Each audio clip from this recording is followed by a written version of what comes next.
Hakim-Hakim pasal yang ketiga ayat 12-30. Tetapi orang Israel melakukan pula apa yang jahat di mata Tuhan. Lalu Eglon, Raja Moab, diberi Tuhan kuasa atas orang Israel, oleh sebab mereka telah melakukan apa yang jahat di mata Tuhan. Raja ini mengajak Bani Amon dan Bani Amalek menjadi sekutunya. Lalu majulah ia dan memukul orang Israel kalah. Kota pohon korma diduduki mereka. 18 tahun lamanya orang Israel menjadi takluk kepada Eglon, Raja Moab.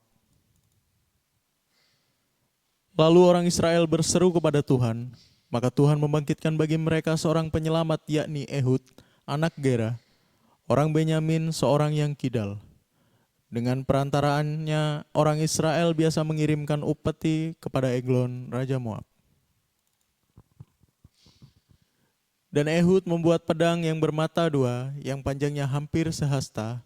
Disandangnya lah itu di bawah pakaiannya pada pangkal paha kanannya. Kemudian ia menyampaikan upeti kepada Eglon, Raja Moab. Adapun Eglon itu seorang yang sangat gendut. Setelah Ehud selesai menyampaikan upeti itu, disuruhnya pembawa-pembawa upeti itu pulang. Tetapi ia sendiri berhenti pada batu-batu berpahat yang di dekat Gilgal, dan kembali menghadap raja. Berkatalah ia, ada pesan rahasia yang kubawa untuk tuanku, ya raja. Kata Eglon, diamlah dahulu. Maka semua orang yang berdiri di depannya itu pergi keluar. Lalu Ehud masuk mendapatkan dia, sedang ia duduk sendirian di kamar atas di rumah peranginannya. Berkatalah Ehud, ada firman Allah yang kubawa untuk tuanku. Lalu bangunlah ia berdiri dari tempat duduknya. Kemudian Ehud mengulurkan tangan kirinya, dihunusnya pedang itu dari pangkal paha kanannya dan ditikamkannya ke perut raja. Sehingga hulunya beserta mata pedang itu masuk, lemak menutupi mata pedang itu sebab pedang itu tidak dicabutnya dari perut raja. Lalu keluarlah ia melalui pintu belakang. Demikianlah Ehud sampai ke serambi. Pintu kamar atas itu ditutup dan dikuncinya setelah ia keluar. Baru saja ia keluar, datanglah hamba-hamba raja melihat, tetapi pintu kamar atas itu terkunci. Lalu berkatalah mereka, tentulah ia membuang air di kamar rumah peranginan itu. Lalu mereka menunggu-nunggu sampai menjadi bingung, tetapi raja tidak membuka pintu kamar atas itu. Kemudian mereka mengambil kunci, membuka pintu, maka tampaklah tuan mereka mati tergeletak di lantai. Sedang mereka berlambat-lambat, Ehud meloloskan diri. Ia lewat dari batu-batu berpahat dan meloloskan diri ke arah Seira. Setelah ia sampai ke sana, ditiupnyalah sangkakala di pegunungan Efraim. Lalu turunlah orang Israel bersama-sama dengan dia dari pegunungan itu, dan ia sendiri di depan. Berkatalah ia kepada mereka, ikutlah aku, sebab Tuhan telah menyerahkan musuhmu, orang-orang Moab itu ke dalam tanganmu. Maka turunlah mereka mengikuti dia, lalu mereka merebut tempat penyeberangan sungai Yordan ke Moab, dan tidak seorang pun dibiarkan mereka menyeberang. Pada waktu itu, mereka menewaskan kira-kira 10.000 orang dari Moab. Semuanya orang yang tegap dan tangkas, seorang pun tidak ada yang lolos. Demikianlah pada hari itu Moab ditundukkan oleh Israel, maka amanlah tanah itu 80 tahun lamanya.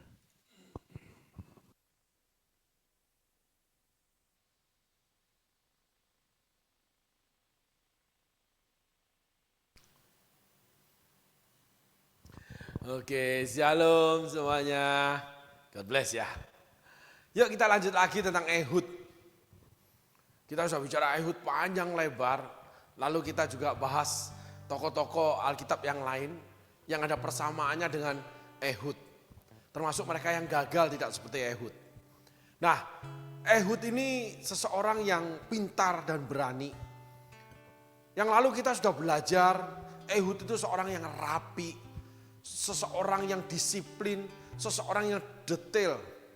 Lalu Ehud ini seseorang yang selalu mempelajari segala sesuatu. Walaupun di titik terendah dia, termasuk titik tertinggi dia. Ehud tidak pernah lupa untuk bangkit dan belajar. Ehud dikorbankan, tapi Ehud belajar. Lalu Ehud menata semua kegerakan dia. Sehingga successful, dia pelajari yang namanya Raja Eglon. Sampai tempatnya, sampai kebiasaannya. Sehingga ketika habis terbunuh, setelah Ehud merancangkan pedang yang dimana Raja Eglon tidak sampai bersuara atau bergerak. Sehingga tidak terdengar, tidak terdeteksi pembunuhan itu. Dan Ehud juga mempelajari tempatnya, saudaraku. Ehud itu pikirannya panjang, lebar, dan dalam membahas masalah, membahas perkara. Banyak orang anggap enteng, pikir sedikit jalan. Padahal di dalamnya masih banyak pernak-pernik ornamen yang akhirnya menggagalkan kehidupan orang itu. Apapun yang dilakukannya. Mungkin pekerjaan, mungkin pelayanan, mungkin hubungan suami istri, mungkin banyak termasuk perjalanan, saudaraku. Ehud detail termasuk tempatnya. Di mana tempat itu harus menjadi kebiasaan Raja Eglon. Dan lebih lagi kebiasaan para pengawalnya. Rumit banget, banyak yang dia pelajari. Dia teliti, dia selidiki. Selidiki aku. Allah itu menyelidiki. Kita harus belajar dari Tuhan. Allah itu punya strategi, Allah itu disiplin. Semuanya sumbernya dari Allah. Sehingga kalau kita tidak punya nafsu belajar, kita tidak terus belajar, kita akan kalah dengan kehidupan. Kita akan dikalahkan dengan strategi iblis. Ehud tidak. Ehud orang yang luar biasa. Tempat dia pelajari, lalu dia pun tidak membuka segala apa yang dia pelajari kepada orang lain. Termasuk rekan-rekan pelayanan dia. Termasuk yang beserta dia mengirimkan upeti itu. Ehud dengan detail semuanya dia pelajari. Sehingga Ehud adalah seorang pemimpin yang akhirnya menjadi contoh. Ehud seorang pemimpin yang berhasil untuk menjaga bangsa Israel, berhasil memimpin orang Israel, tidak berbuat jahat lagi. Salah satu unsurnya, Ehud itu orangnya selalu bangkit belajar dan detail. Rumit. Banyak orang takut dengan kesusahan. Banyak orang takut dengan kerumitan. Banyak orang malas berpikir, ambil jalan pintas menyelesaikan masalah. Akhirnya menyelesaikan masalah, menimbulkan masalah yang lebih besar lagi. Contoh, orang-orang yang gemar berhutang. Contoh terbaru, orang-orang yang berhutang dengan pinjol. Dari pinjol ke pinjol sampai ada puluhan pinjol. Sebelum itu, orang-orang yang berhutang dengan kartu kredit. Jadi tambal sulam hutang dari kartu kredit. Itu ada beberapa teman saudaraku yang melakukan itu.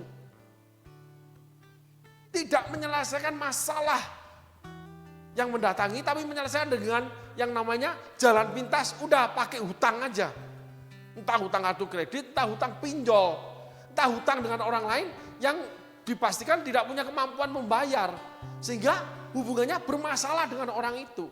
Ada lagi orang yang saya dapati, orang yang berhutang, tapi dengan enteng membayar hutangnya seenaknya, sementara dia sendiri membelanjakan uangnya untuk kesukaan dia.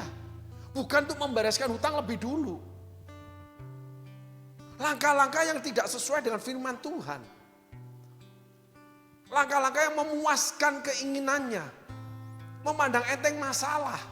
Ya udah dicicil aja. Masalahnya bukan dicicil, bukan lunas atau tidak. Pribadi yang melakukan itu tidak baik. Karakter yang tidak baik. Ehud tidak, saudaraku. Ehud menyelesaikannya tahap demi tahap. Lalu Ehud itu menyediakannya tahap demi tahap. Ehud melakukannya tahap demi tahap. Semuanya dengan detail digambarkan. Rumit. Ehud tidak takut masalah. Dia selesaikan masalah itu dengan tahap demi tahap, dengan dipikirkan. Lalu mulai diselidiki, mulai tahap demi tahap dipisahkan penyelesaiannya. Sampai pada akhir hidupnya, Ehud berhasil. Padahal diawali dengan titik terendah. Sebagai orang dikorbankan, pembawa upeti bagi raja yang menaklukkan bangsa Israel. Sampai pada titik tempat kebiasaan, bahkan perilaku kebiasaan Raja Eglon yang buang air. Dilanjutkan lagi, dia simpan dengan baik langkah itu.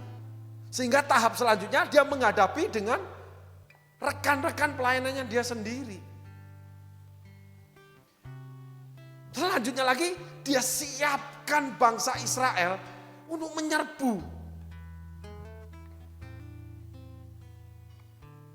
Itu bukan perkara yang mudah. Itu perkara yang besar, saudaraku. Orang-orang seperti Ehud, orang-orang ini akan dipilih Allah untuk melakukan pekerjaan Allah yang besar, tapi tidaklah mudah, rumit. Contoh Musa, saudaraku. Kalau kita pandang Musa gampang banget ya. Dengar suara Tuhan, ngajarkan, selesai, Tuhan berperkara, selesai. Menghukum, memberkati, memenuhi permintaan bangsa Israel, selesai. Tidak. Kalau kita dalami tugas Musa, coba saudaraku bayangkan ya.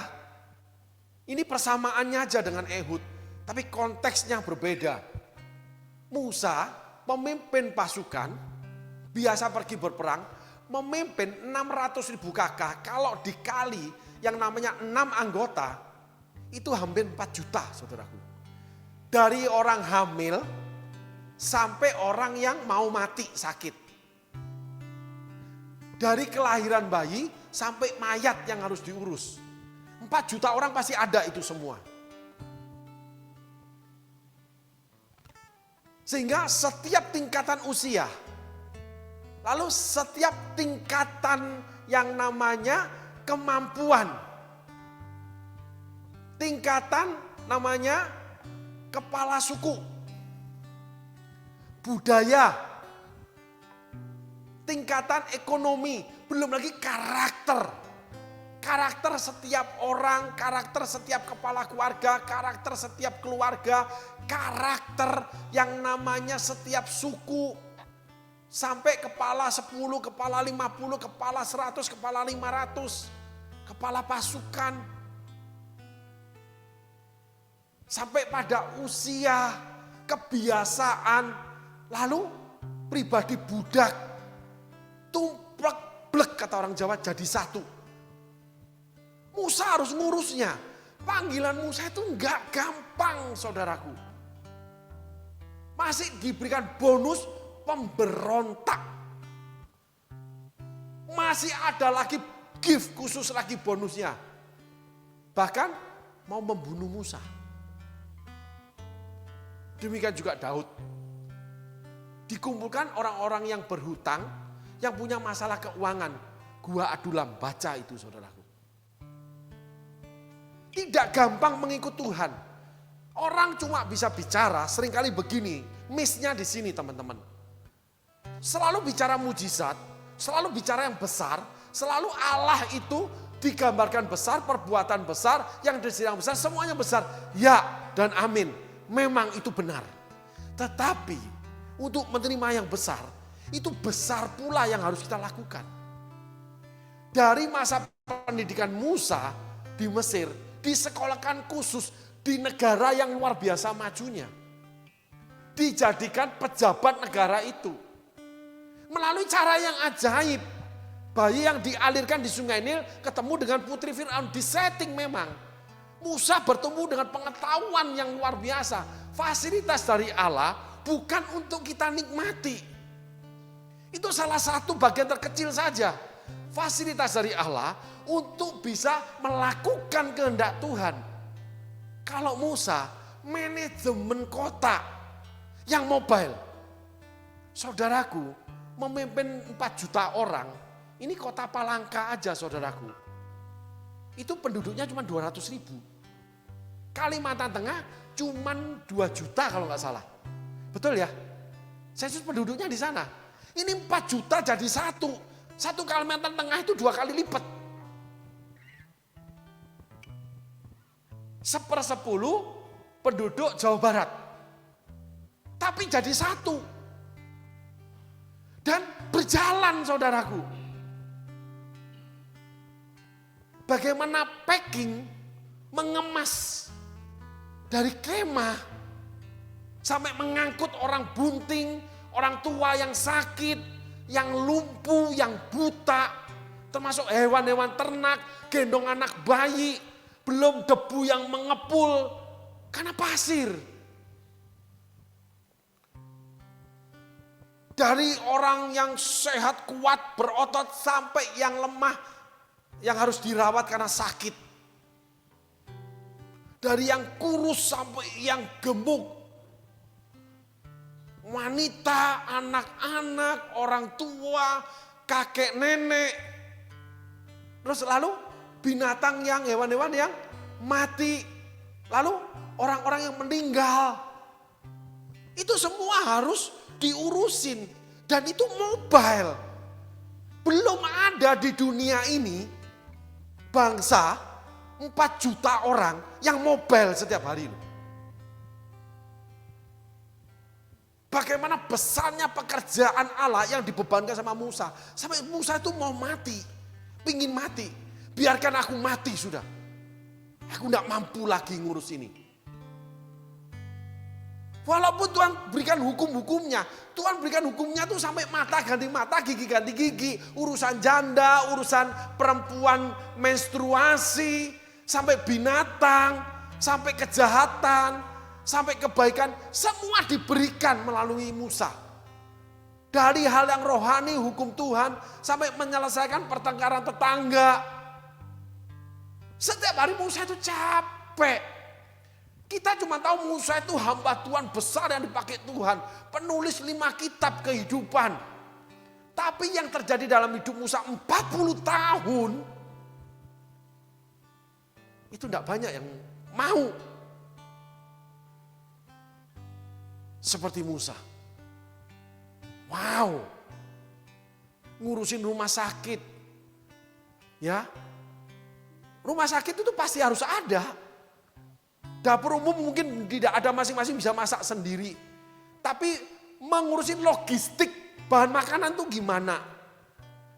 Lalu obat-obatan. Belum lagi namanya tabib. Kan bangsa Israel itu budak, saudaraku. Perawat. Apalagi? Lalu orang-orang yang harus diajar membuat kemah dan membongkar kemah. Karena ketika tiang awan berdiri, tidak lama dia akan jalan. Siang tiang awan, malam tiang api. Siang supaya sejuk, malam supaya hangat. Tapi itu mobile saudaraku. Bisa tengah malam, bisa subuh, bisa sore, bisa tengah hari, bisa pagi hari. Gimana Tuhan aja. Musa yang harus menggendongnya. Beban itu di Musa. Weh, tiang awan naik. Yang api naik. Ada yang harus tetap menjadi penjaga yang selalu melihat yang awan yang api. Maka ditiuplah sangkakala itu saudaraku. Dan Musa harus mengajarkan bagaimana packing kemah itu dengan baik. Cepat, rapi. Dan harus selalu seperti itu.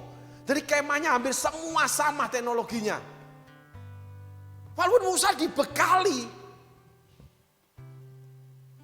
Jadi sebelum ikut Tuhan pun, Tuhan persiapkan Musa, Tuhan persiapkan Ehud. Dan Musa seorang murid yang belajar itu yang terbaik. Maka Tuhan pilih Musa. Karena Musa akhirnya menyelesaikan panggilannya dengan baik. Walaupun ada ceruk, ada lembah, ada pingin mati, putus asa, mau dimatiin bangsa Israel. Seringkali Allah itu ribut dengan bangsa Israel. Seringkali bangsa Israel memberontak terhadap Tuhan. Harus menghadapi Tuhan lagi. Harus pergi ke kemah pertemuan. Coba bayangin. Lalu belum lagi menyediakan logistik makanan, barternya bangsa Israel, kan nggak mungkin nanam sayur. Hewan-hewan nggak mungkin makan rumput. Saudaraku, saya punya pengalaman ketika di Turki. Saya melihat gulungan besar ketika bis itu berjalan di jalan raya tol ya. Pinggirnya itu ada kayak ladang atau apa, tetapi belum ada tanamannya. Itu ada gulungan besar, mungkin lebar 4-6 meter atau 5 meter. Saya tanya, itu apa ya? Loh, itu rumput kering. Karena ada industri, ya, orang-orang yang membuat rumput itu dikeringkan untuk menjadi makanan hewan ketika musim salju atau musim dingin. Karena nggak ada rumput. Bagaimana Musa itu harus menyediakan rumput buat hewan-hewan yang dibawa oleh orang-orang bangsa Israel ini. Terus bagaimana kandang harus dibangun, harus di-packing lagi. Di mana hewan-hewan itu bisa buang kotoran di tengah jalan. Sementara yang lain melewatinya. Bagaimana barisan itu berjalan harus ditata jarak berapa. Nggak mudah mengelola. Sebuah bangsa berjumlah 4 juta orang. Awal loh itu saudaraku. Terus berkembang menjadi puluhan juta. Yang mobile. Coba saudaraku bayangkan. Ada ayam, ada kuda, ada lembu, ada burung. Semuanya itu ada seperti sebuah kota, saudaraku. Harus bisa namanya memadamkan api, menghidupkan api. Bangsa Israel harus makan kenyang setiap hari, kalau enggak sakit semua. Mengelola rumah tangga 4 juta manusia nggak mudah. Dari yang di dalam perut sampai yang mati harus dimasukin peti mati. Harus dikubur. Lalu buang hajatnya gimana? Bikin safety tanknya gimana? Dalam perjalanan yang mules itu gimana? Lalu harus mencapai rumah sakit itu gimana? Rumah sakit harus dicabangin berapa banyak? 4 juta orang. 0,1% aja sudah berapa ribu orang itu yang sakit. Disediakan namanya tempat tidur buat yang sakit. Lalu kalau lagi Allah ingin kita berjalan, bangsa Israel berjalan, itu yang sakit harus diletakkan, dibawa, harus dibuatkan kendaraannya mungkin. Harus pakai lembu, nggak mungkin digotong. Lalu obatnya gimana? Lalu yang mau melahirkan dalam perjalanan gimana? Saudaraku, kalau kita membaca Alkitab, kita itu membaca sebuah kisah kehidupan. Dan karena kita hidup, kita bisa bayangkan itu. 40 tahun saudaraku. Musa itu mungkin kalau jenggotan, bahasa saya ini bercanda ya, bisa keriting itu jenggotnya. Giginya juga bisa keriting saudaraku. Mata bisa kebalik putih semua itu. 4 juta orang diurus. Teknologi apa yang harus Musa terapkan itu? Sistem manajemen gimana? Penyampaian pesan itu gimana? Lalu masalah yang terjadi itu bagaimana harus diselesaikan di antara kelompok, di antara keluarga. Apa yang harus ditangani Musa, apa yang tidak. Bagaimana sistem itu harus berjalan tingkatannya. Aduh saudaraku, nggak mungkin dilakukan. Belum ada di dunia ini. Kalau boleh saya yang nggak mengerti sejarah. Tapi menurut penilaian saya, untuk selama ini mempelajari kehidupan, 4 juta orang awalnya berkembang sampai puluhan juta karena anak beranak.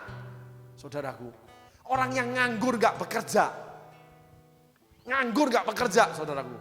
Karena di padang gurun. Rewelnya, itu harus diurusi Musa 40 tahun. 600.000 rumah tangga saudaraku. RT aja sekarang juga banyak masalah ngurusi warga. Kepala dusun, kepala desa. Sibuknya ini 600.000 kepala keluarga.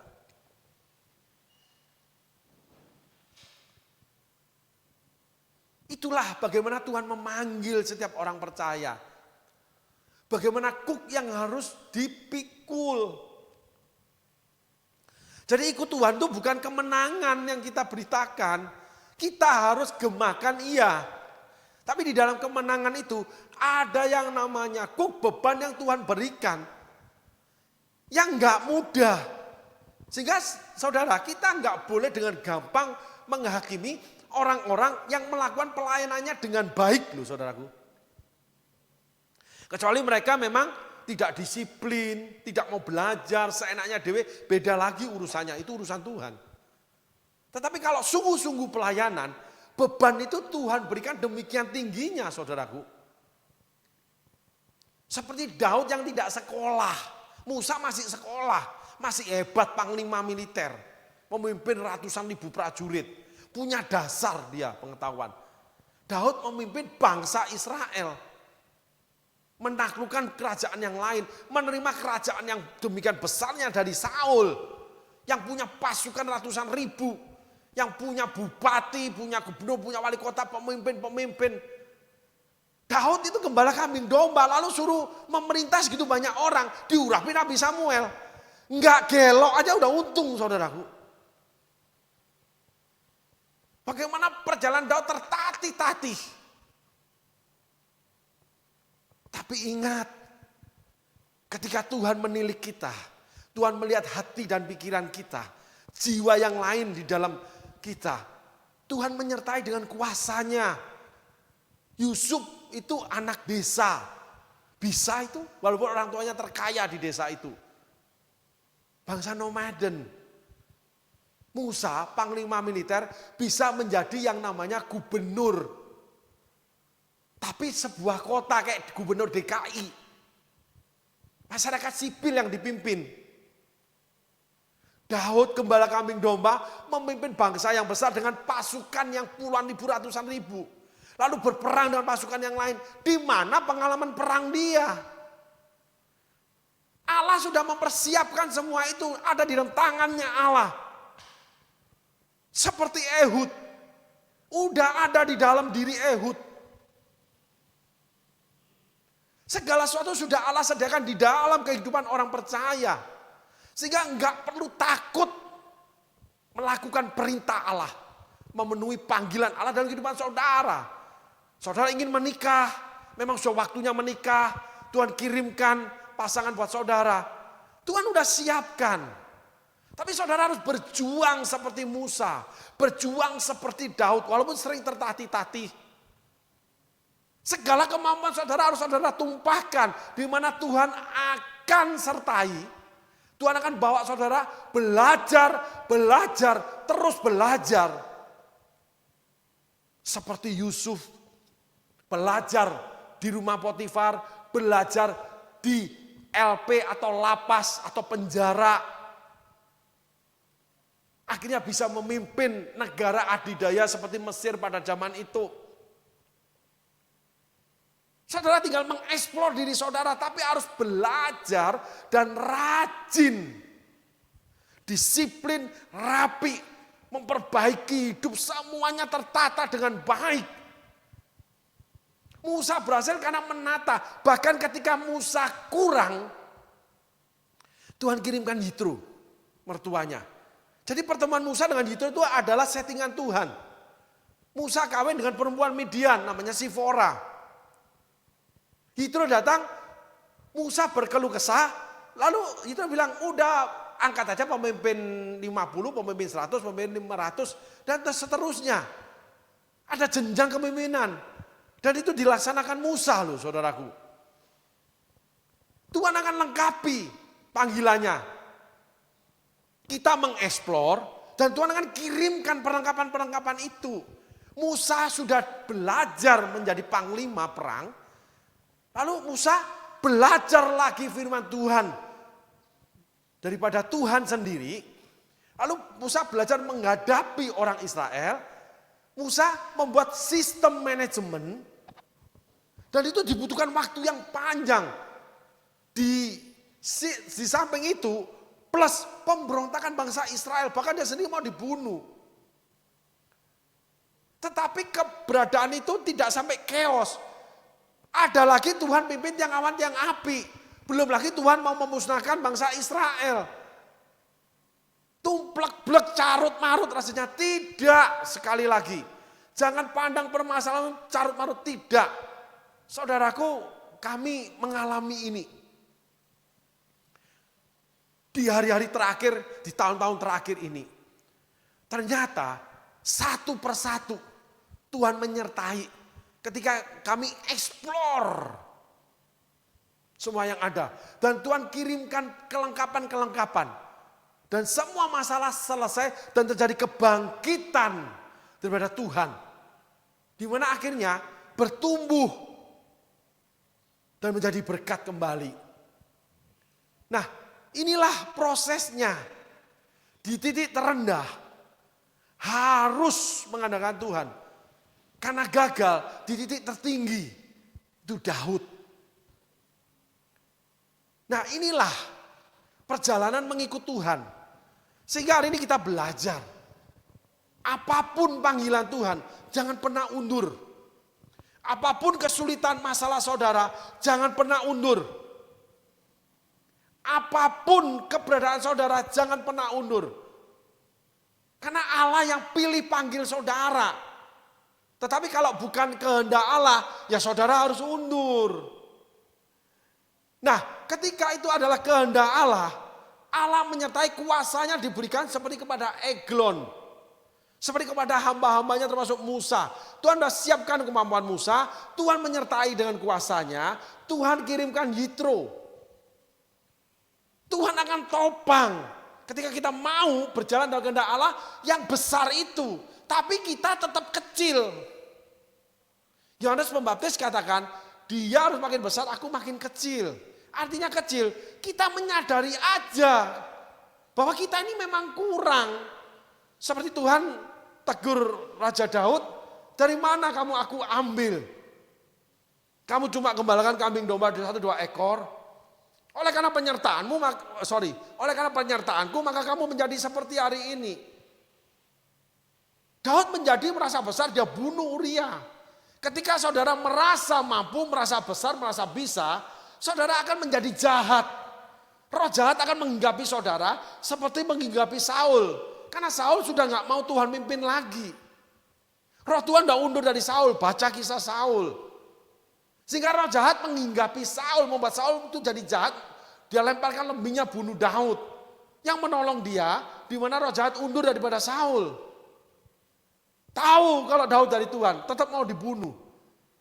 Saudara, ketika saudara ingin melukai, menciderai orang-orang rohani, hati-hati, jangan-jangan ada roh jahat yang hinggap di saudara. Seperti yang dialami Saul. Karena saudara sudah menyingkirkan Tuhan. Saul menyingkirkan Tuhan. Nah, hal ini yang kita harus pelajari. Ehud stabil, konsisten. Ada sebuah quote saudaraku yang boleh dikatakan quote ini selaras dengan kebenaran. Seorang pemenang bukanlah sang juara.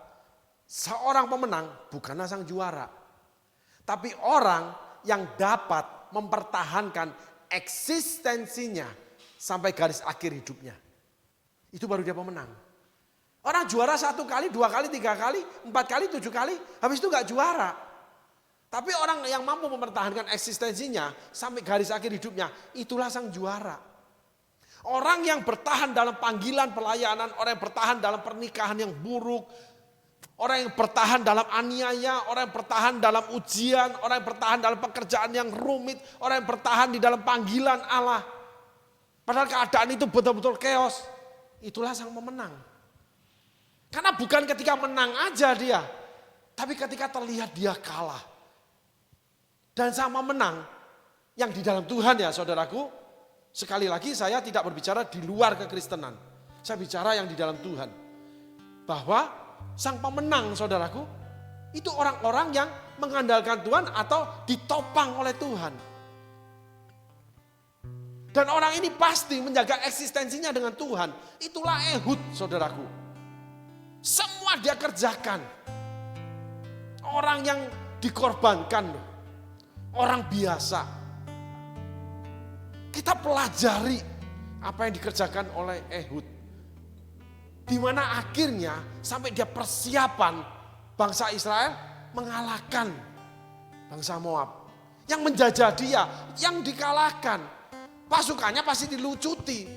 Jadi di balik behind the scene, di balik yang tersurat, itu ada yang tersirat saudaraku.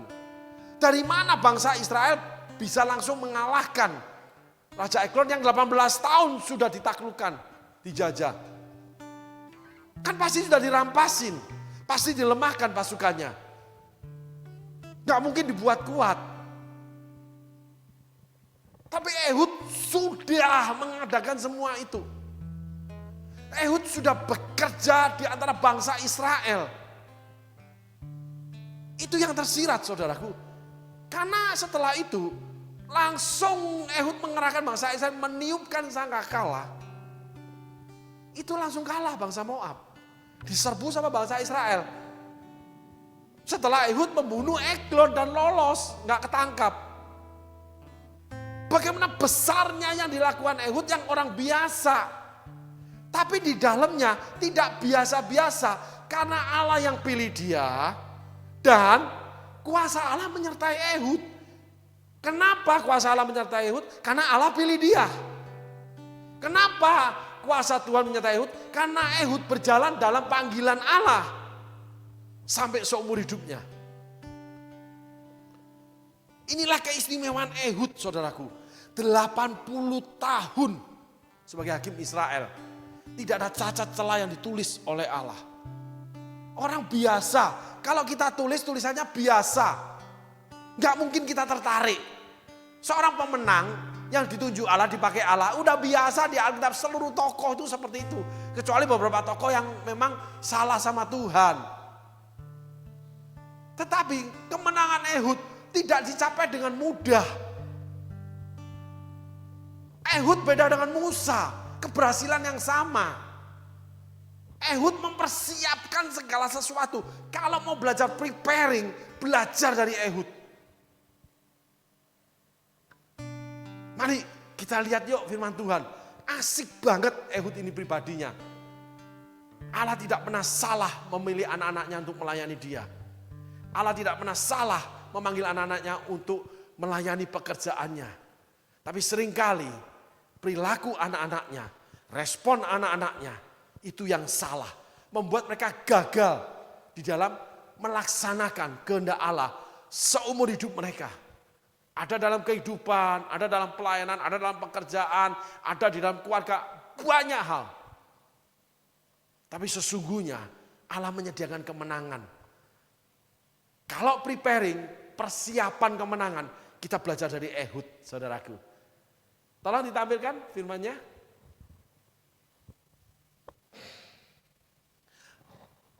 Lalu orang Israel berseru kepada Tuhan, maka Tuhan membangkitkan bagi mereka seorang penyelamat, yakni Ehud, anak Gera, orang Benyamin, seorang yang kidal. Dengan perantaraannya orang Israel biasa mengirim upeti kepada Eglon, Raja Moab. Anak orang biasa, kidal, malah menjadi kelebihan karena dia sembunyikan pedang di paha kanannya. Dia pakai tangan kirinya.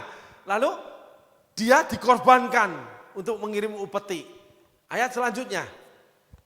Dan Ehud membuat pedang bermata dua yang panjangnya hampir sehasta. Disandang nyala itu dibawa pakainya pada pangkal paha kanannya.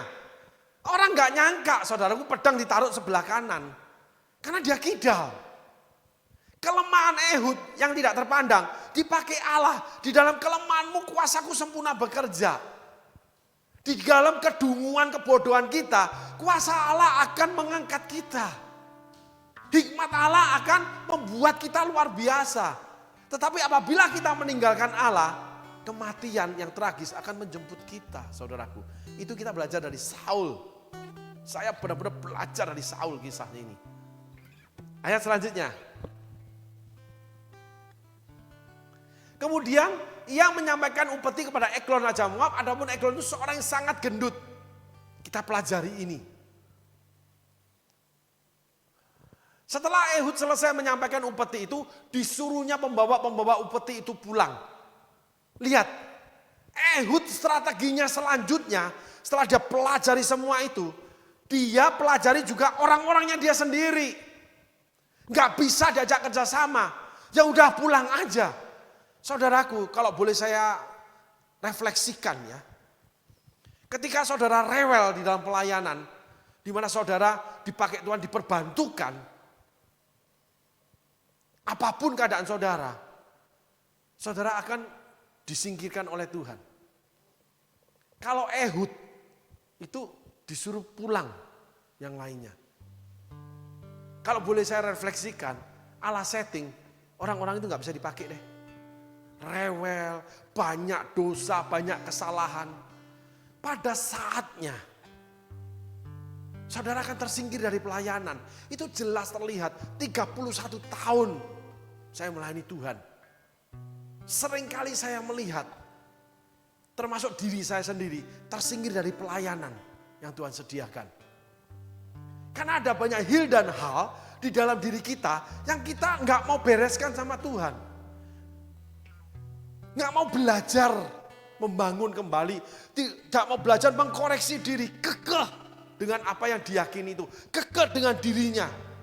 Sehingga akhirnya tersingkirkan dari pelayanan. Yang saya sering dapati, oh nggak apa-apa, saya nggak butuh, saya butuh Tuhan. Tidak, konteks Alkitab tidak mengatakan itu. Kalau engkau tersingkirkan dari pelayanan, entah dari dirimu sendiri atau daripada pelayanan itu, engkau sedang bermasalah, engkau sedang sakit. Sedang sakit saudaraku. Musa 40 tahun tidak sakit, tidak pernah tersingkirkan dari pelayanan. Ini penting saudaraku. Saul tidak dijumpai Tuhan, 40 tahun berhasil sebagai raja. Tapi pada waktu tahun ke-40, Saul tersingkirkan. Bukan anak-anaknya yang menggantikan, Daud. Padahal janjinya keturunan apabila kau tidak menyimpang ke kanan atau ke kiri. Anak-anaknya mati semua di dalam peperangan saudaraku. Anak perempuannya mandul. Anak yang dari Gundek kakinya pincang, mati dibunuh akhirnya. Dalam pemerintahan Daud. Turun ke Salomo, habis. Cuman berdasarkan waktu aja kita itu akan habis. Boleh berjaya sebentar. Lama pun tidak masalah. Saul itu lama loh. Tapi tidak mengakhiri pertandingan iman. Itu lalu disediakan mahkota. Tidak mencapai garis finish. Rasul Paulus katakan garis akhir. Dan tersedia mahkota. Petrus katakan aku akan keluar dari kemah tubuh ini. Coba saudaraku pikirkan firman Tuhan. Jadi kalau tersingkir dari pelayanan, lalu oh nggak apa-apa, masih punya duit. Oh nggak apa-apa, saya masih punya kerajaan sendiri, saya punya pelayanan sendiri. Oh nggak apa-apa, saya punya ini, saya punya itu. Permasalahannya, saudara sudah menyelesaikan nggak panggilan saudara? Daud disingkirkan oleh Saul, tapi Daud kembali menjadi raja. Menggantikan Saul. Hasil akhir menceritakan perbuatan saudara benar atau salah. Buah tidak akan jauh daripada pohon. Kalau pohon kesalahan ya buahnya buah kesalahan. Pohon kebenaran buahnya ya itu buah kebenaran. Ini yang tidak dimaklumi, tidak mau dimengerti para pemberontak. Salah satu manifestnya pandang enteng pelayanan. Apapun pelayanan itu, termasuk pelayanan yang pernah dia layani. Begitu gampang meninggalkan pelayanan, sekali lagi, kalau orang dengan gampang meninggalkan pelayanan, orang dengan gampang bercerai lalu diampuni Tuhan, banyak orang akan meninggalkan pelayanan karena pelayanan itu tantangannya luar biasa, saudaraku. Menyalipkan daging, memikul kuk, Musa, Elia, semua orang dipanggil Tuhan, tokoh Alkitab mengalami yang sama kuk dan beban itu. Salibnya yang Tuhan letakkan. Kalau begitu mudah itu ditinggalkan, lalu Tuhan berkati, itu yang membingungkan. Konteks Alkitab sudah tidak ketemu lagi. Berarti Tuhan kita Tuhan yang palsu. Tuhan yang bohong, tulisan manusia, itu benar adanya nantinya. Kalau, saudaraku, Demikian gampang pelanggaran itu diampuni. Tidak, bangsa Israel 18 tahun harus menderita, dijajah. Bagaimana rasanya dijajah? Dijajah itu kalau nggak memberi langsung bunuh, saudaraku. Zaman itu zaman jahiliyah banget. Zaman yang hukum itu adalah kill or to be kill. Siapa yang kuat dia bunuh yang lemah. Budak itu nggak punya hak apapun. Mau dimatiin aja, nggak ada hukum yang menuntut mereka. Nyawa manusia itu nggak ada harganya kalau sudah jadi budak, saudaraku. Pedang itu lebih berkuasa daripada apapun. Pasukan yang kuat itu jauh lebih berkuasa memenggal kepala siapapun. Termasuk raja yang dikalahkan.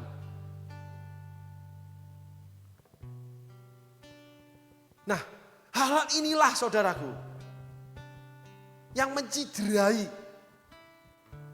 yang namanya pelayanan atau kasih Tuhan. Ehud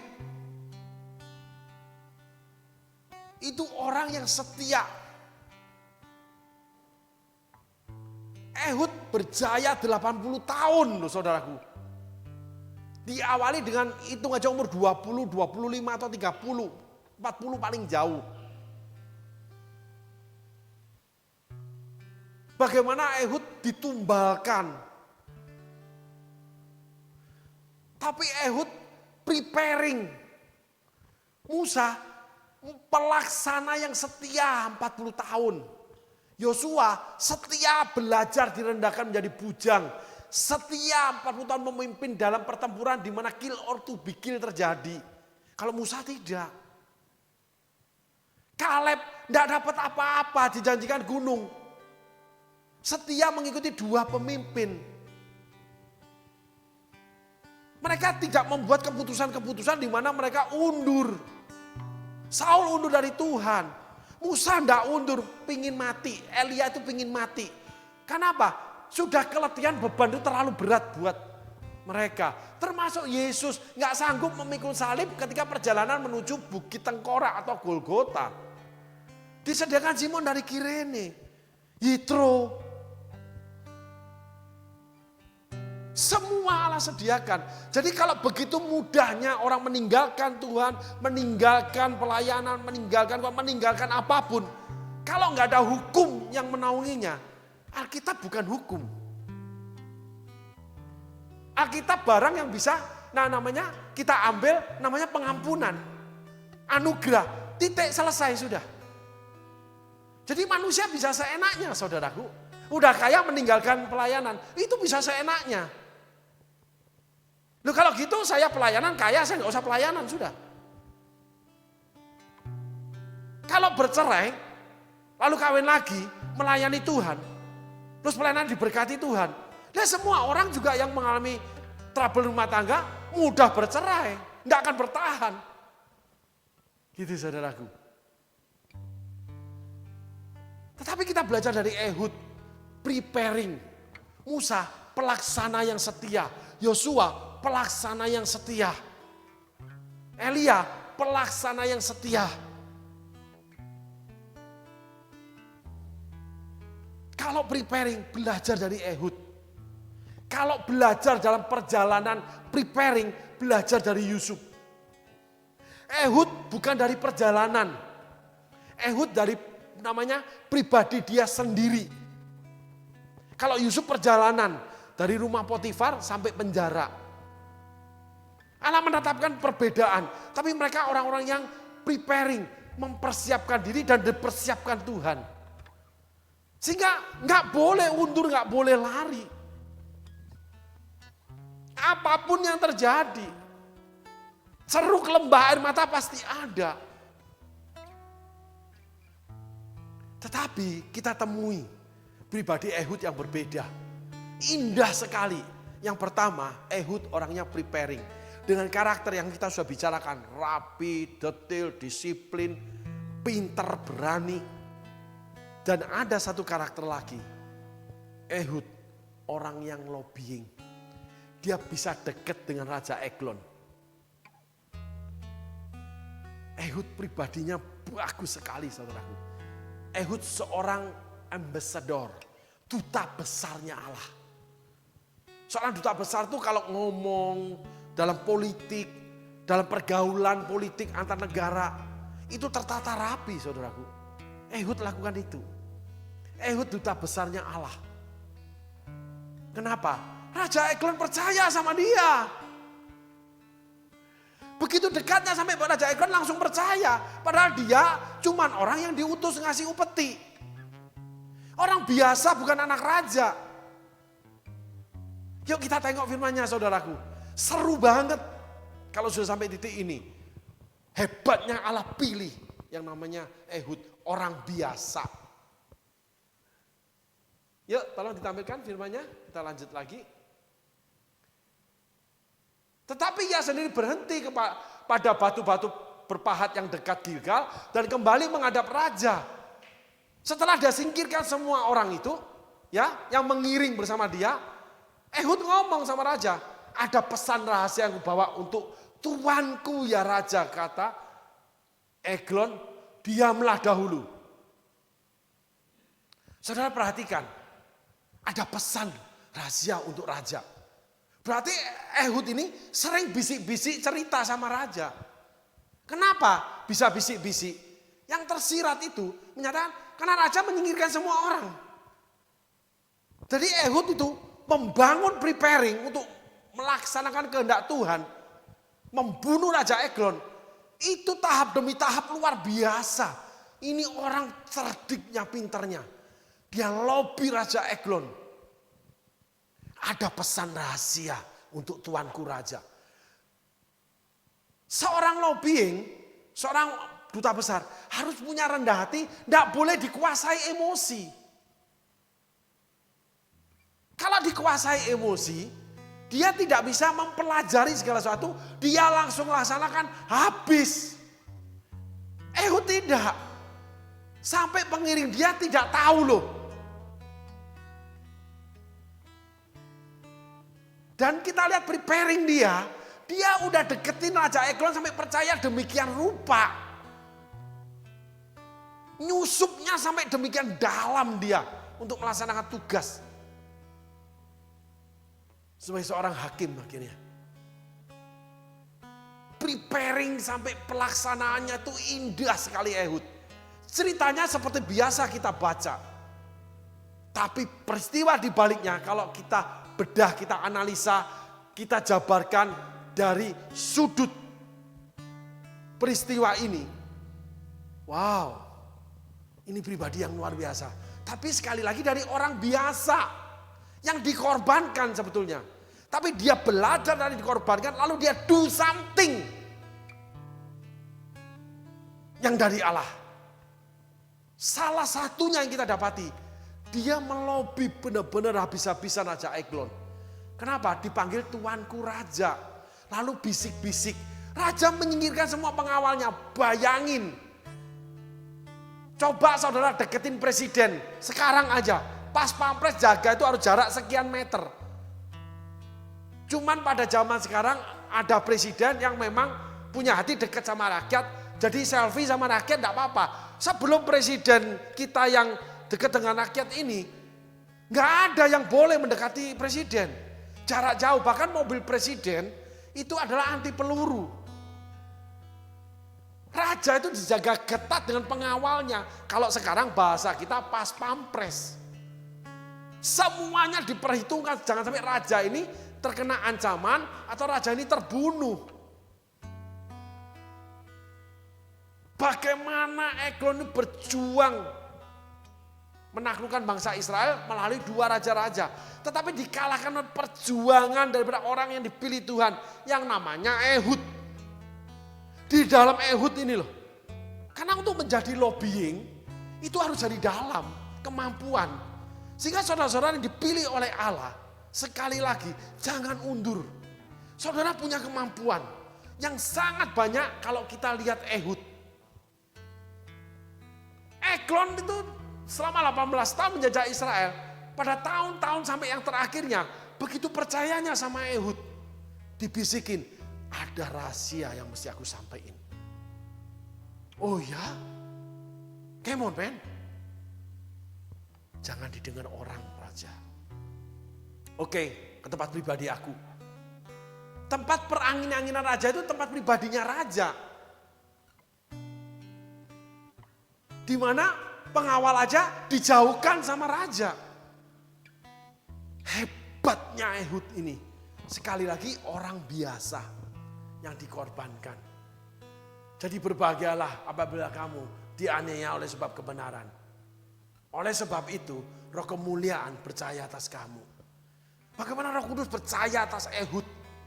Api pengabdian Roh Kudus itu menyala-nyala. Biarlah rohmu menyala-nyala dan layanilah Tuhan. Orang yang malas, orang yang tidak mendekat sama Tuhan, orang yang malas beribadah, malas melayani, orang yang ogah-ogahan, orang yang pura dan sebagainya. Itu nggak mungkin roh kemuliaan menyala sama dia. Padam. Jangan padamkan roh. Alkitab mencatat itu. Api Roh Kudus padam dari orang itu. Dan orang itu masuk ke dalam sumur dosa.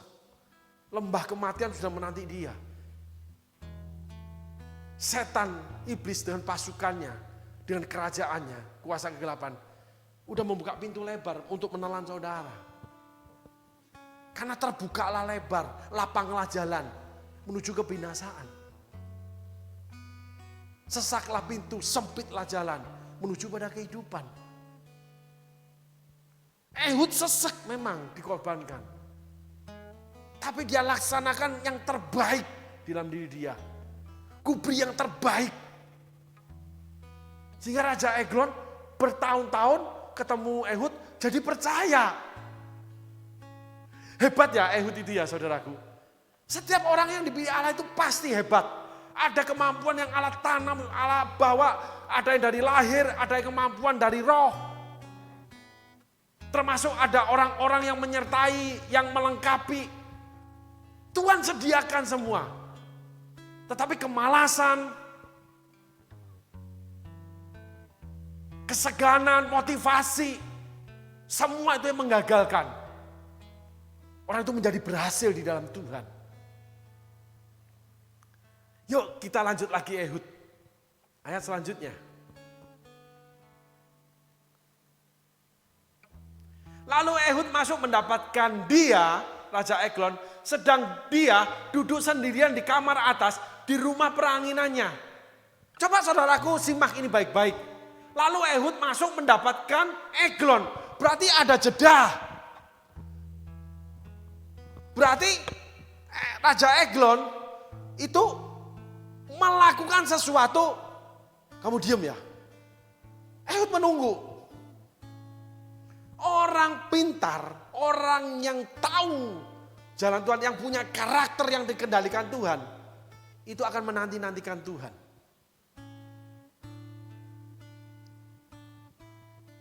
Raja Daud ketika dikepung bangsa Filistin, dia menanti-nantikan Tuhan. Pohon kertau, saudaraku baca.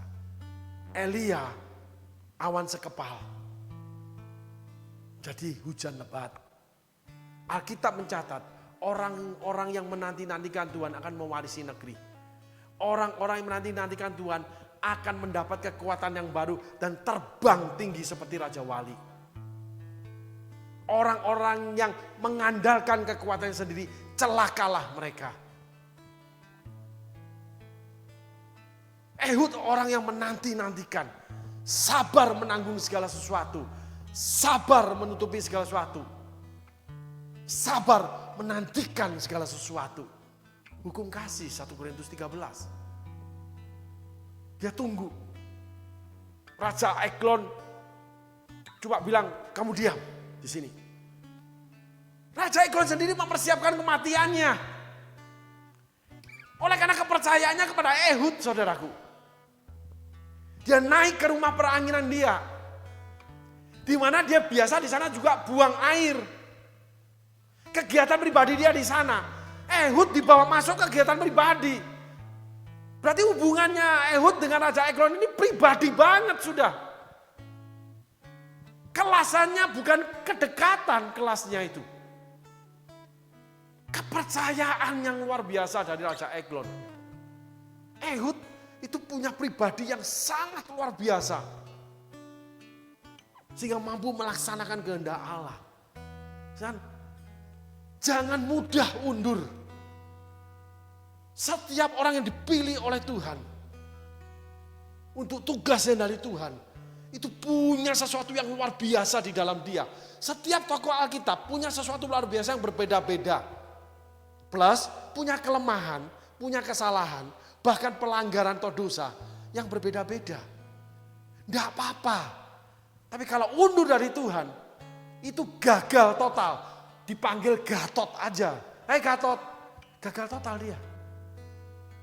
Padahal ada banyak luar biasa, lalu Tuhan siapin penyertaan dan kuasanya, Tuhan lengkapi dengan orang-orangnya.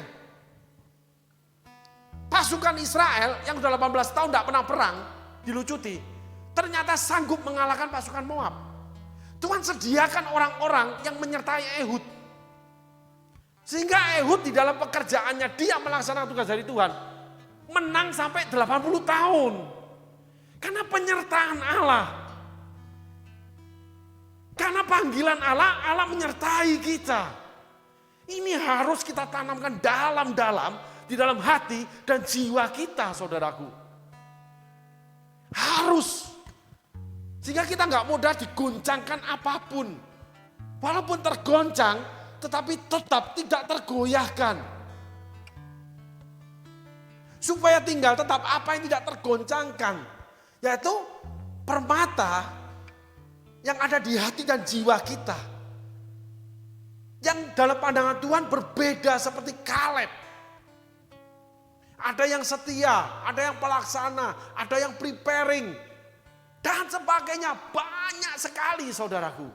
Walaupun di dalam setiap tokoh ada kelemahan, ada perbuatan salah. Tapi ketika undur, bahkan melanggar Tuhan dengan sengaja, itu fatal akibatnya, bukan Gatot, kematian tragis.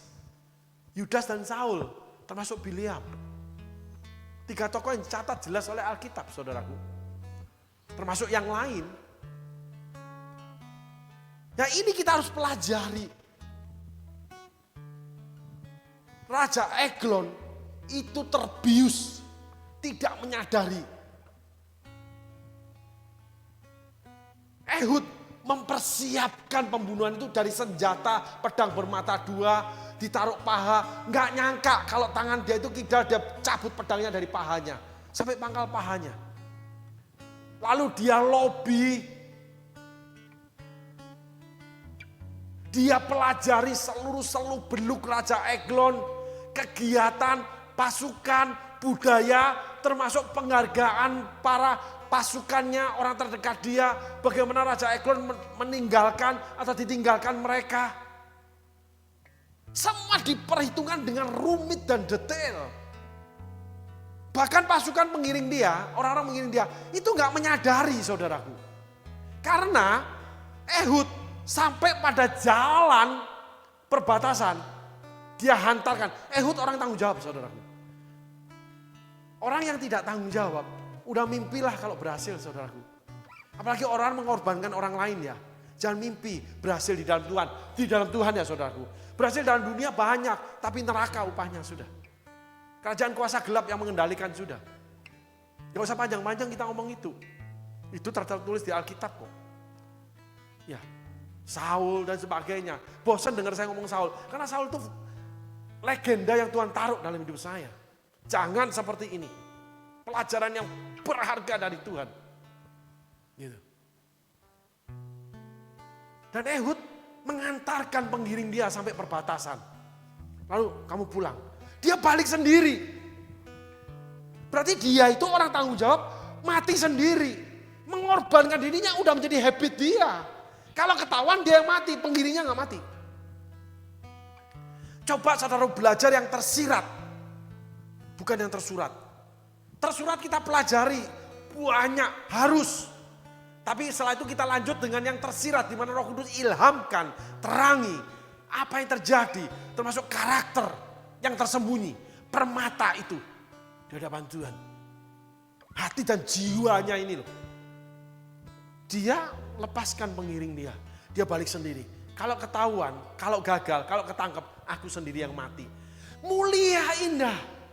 Gak mengorbankan yang lain. Tapi dia mengorbankan diri. Saya menemui ada seseorang, saudaraku. Sedikit menyimpang ya. Itu tiba-tiba bisa meminjam kepada temannya di dalam pelayanan. Jumlahnya besar sekali. Ketika orang ini nggak bisa mengembalikan, yang dipinjami itu akan mati loh saudaraku. Karena itu uang hidup dia.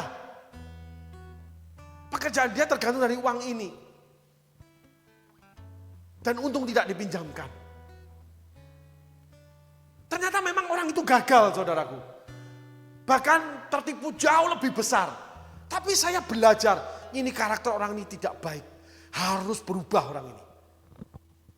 Nggak peduli, yang penting dapat uang karena dia dapat cuan daripada uang itu. Sedangkan uang ini hidup orang itu. Bahkan itu pinjaman dari bank. Ketika tidak bisa kembalikan, tidak bisa bekerja, ya habis hartanya semua. Mengorbankan orang lain. Kelihatannya baik.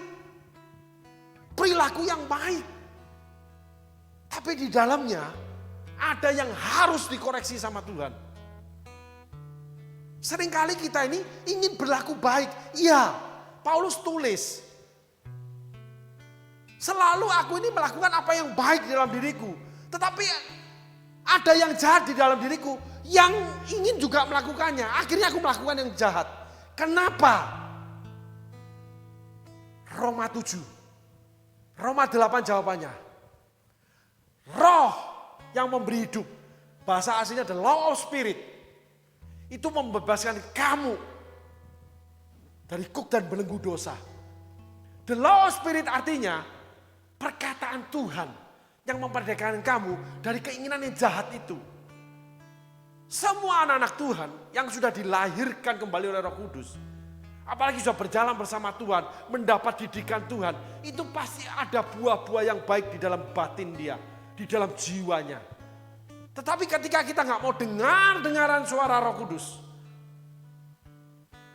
tidak mau hidup di dalam the law of spirit, hukum-hukum daripada roh, kita akan mendobrak border, kita akan mendobrak barrier, kita akan melompati pagar firman Allah. Oh nggak apa-apa kok, nanti pasti kembali. Penipuan diri dari iblis sangat kuat itu bekerja sama.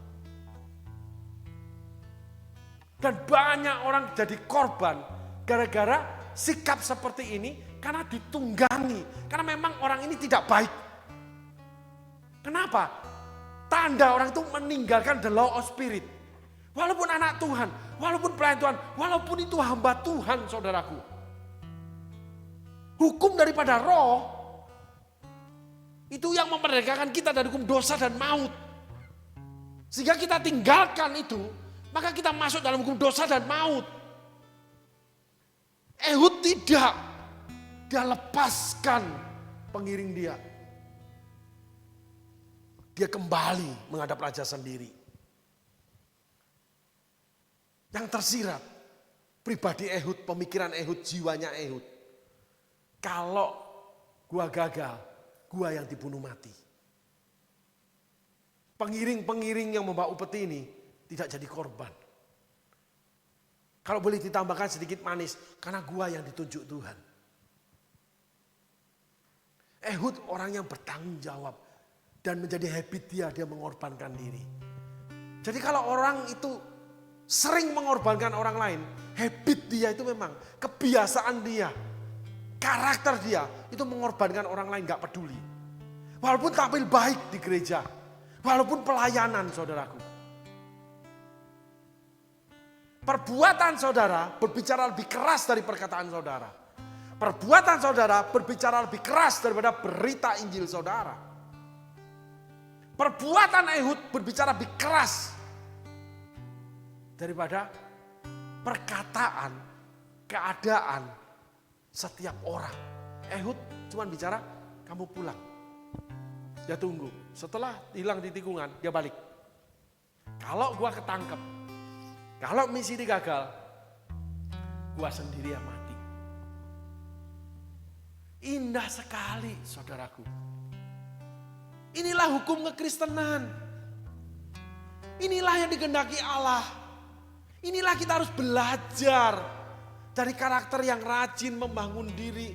Kita ketemukan lagi kasih di dalam Ehud. Di mana Ehud tidak mengorbankan orang lain.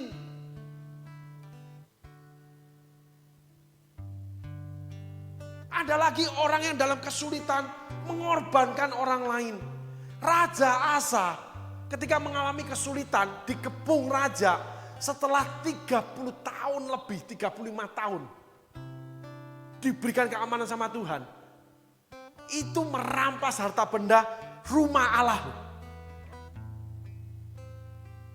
Jahat sekali. Daud pun melakukan yang sama. Membunuh Uria. Tapi Daud bertobat. Sehingga apapun yang kita lakukan, mungkin tidak seperti Ehud. Tapi kita harus menghentikan karakter itu. Lalu belajar membangun karakter yang baik. Walaupun karakter itu ada yang diizinkan Allah berjalan terus. Karena kita membutuhkan karakter itu, ketegaran hati, keberanian mengikut Tuhan, melewati tantangan. Tapi tidak dengan kalau Ehud mengorbankan orang lain. Dengan segala kecakapan Ehud di dalam preparing. Dalam segala kecakapan Musa dalam memimpin bangsa Israel. Musa tidak ingin bangsa Israel dimusnahkan. Mendapat cuan, keuntungan. Keturunan dia yang akan dibangun Tuhan menjadi bangsa yang besar. Musa bilang, tidak bisa begitu. Musa orang menyediakan diri. Tetapi Musa nggak mau menggantikan berkat orang lain. Nggak bisa, janjimu pada bangsa ini yang besar. Awalnya enggak jadi keturunanku kok. Walaupun aku ini termasuk bangsa yang ingin kau buat besar. Termasuk keturunanku, akan banyak. Tetapi kamu bawa keluar mereka. Dalam murkanya Allah nampak hati Musa. Melindungi bangsa Israel. Nggak terus, oh ya Tuhan habisin aja deh. Yes, gue yang dapat nih. Gue yang cuan nih. Gue dapat duit gede nih. Lalu ya orang itu ya gue kasih adanya aja, biasa aja. Oh ya, ya udah nanti aku kasih cicil aja. Ya udah kalau aku seneng aku kasih, kalau enggak. Tidak disiplin seperti Ehud. Enggak bisa. Firman Tuhan mengatakan ini. Harus begini. Ehud itu suka tidak suka, dia pelaksana firman Allah yang baik. Di mana kita temui Ehud berjalan sendiri di dalam peperangan itu. Di dalam visi dan misinya Tuhan. Apabila gagal, dia sendiri yang mati. Ehud mempersiapkan segala sesuatunya. Itu hebat jiwanya Ehud. Tapi hati yang mengasihi. Hati yang rela berkorban. Kasih 1 Korintus 13 itu ada pada Ehud. Pengiring-pengiring upeti disuruh pulang. Dia berbalik sendiri berhadapan dengan Raja Eglon. Dan dia laksanakan dengan baik. Sampai titik Raja Eglon itu mencari tempat pribadi dia untuk dibisiki oleh Ehud. Hari ini kita belajar saudaraku. Kita temukan satu lagi permata di hatinya Ehud, di jiwanya Ehud. Mutiara yang indah, firman Allah yang indah. Bahwa Ehud seseorang yang bertanggung jawab. Kasih Ehud sebagai orang dikorbankan. Dia tidak ingin mengorbankan orang lain. Walaupun dia sedang terdesak dalam keadaan dikorbankan. Dia tetap melakukan tugas dia. Lalu di dalam melakukan tugas itu. Dia tidak mau mengorbankan orang lain. Tidak ngambil keuntungan. Tidak sakar PDW. Tetap tegak lurus dengan kerajaan Allah. Tetap selaras dengan firman Allah. Tidak menabrak border barrier. Tidak melompati pagar. Tetap hidup dalam kekudusan Allah. Tetap menjadi pribadi yang kuat teguh di dalam Allah. Walaupun dia tahu dia akan mengalami kehancuran ketika gagal. Dia tahu, tapi dia nggak pingin orang lain ikut gagal, ikut hancur. Ketika dia gagal, dia dibunuh oleh Raja Eglon. Otomatis pengiringnya semua dibunuh. Karena berhadapan dengan raja, dengan segala pasukannya di tempat raja itu. Itu sama dengan Nabi Nathan, sama dengan Nabi Elia. Orang-orang yang diutus sendiri berhadapan. Nabi Nathan dengan Daud, dengan segala pasukan kebesaran di dalam istananya.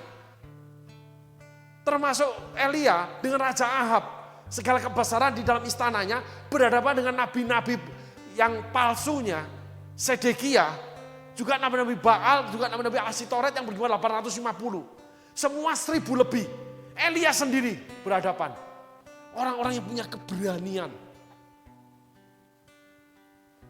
Walaupun Elia itu akhirnya gagal. Takut lari dia dari Isabel. Walaupun Nathan itu akhirnya kenyamanan, kelewatan tinggal di istana Daud. Sehingga Nathan tidak dipakai lagi sebagai penyambung lidah. Tapi mereka orang-orang yang berhadapan pribadi dengan masalah. Yang dia tahu dia akan menjadi korban apabila dia gagal. Itulah orang-orang pilihan Allah. Itulah para pemenang di mana kemenangan Tuhan beri. Tapi ada namanya aspek-aspek, standar-standar. Kalau kita ikuti Ehud, ini yang harus kita lakukan. Itulah istimewanya Ehud. Itulah permata di hati Ehud, di jiwanya Ehud. Yang kita temui di ayat ini. Dia berjalan sendiri di dalam tugas itu. Antara hidup dan mati. Yang di awal kita belajar antara hidup dan mati ketika mengantarkan upeti. Bisa dibunuh Raja Eglon. Tetapi dia punya kemampuan mengambil hati Raja Eglon. Demikian dekatnya. Lalu dia menetapkan waktunya eksekusi untuk Raja Eglon. Dia singkirkan semua orang. Tinggal dia sendiri. Dia yang berhadapan dengan maut. Itulah orang-orang perkasanya Tuhan. Bukan orang licik yang mengorbankan orang lain. Pura-pura baik, berlaku seenaknya. Tidak. Itulah orang yang mendapat kehormatan di hadapan Tuhan. Orang yang dihargai oleh Allah kita. Kenapa orang-orang tertentu di Alkitab mendapatkan privilege, yaitu kedekatan dengan Allah demikian hebat. Allah bela demikian hebat. Walaupun dia ada kegagalan, ada kesalahan yang dia buat. Dari Musa, kita belajar sampai Elia, Nabi Nathan, sampai Yosua. Yosua itu angkuh, saudaraku. Dan beberapa tokoh Alkitab yang sudah kita bicarakan, termasuk Kaleb. Tapi ada satu hal yang kita belajar hari ini. Gentleman agreement. Kekuatan kemandirian itu ternyata harus diisi dengan tidak mengorbankan orang lain. Menghadapi masalah itu juga tugas dari Tuhan sendiri. Tidak keroyokan seperti Raja Eglon. Karena tidak mau terjadi korban orang lain ketika gagal. Itulah kasih daripada Ehud. Hari ini kita belajar menemukan sebuah karakter. Yaitu permata di hati jiwanya Ehud. Bukan kemampuan Ehud yang banyak sekali kepandaian dia. Strateginya, cara dia lobbying, persiapan preparing. Tapi hati yang mengasihi dengan tidak mengorbankan orang lain. Amin saudaraku. Tuhan Yesus memberkati. Terima kasih.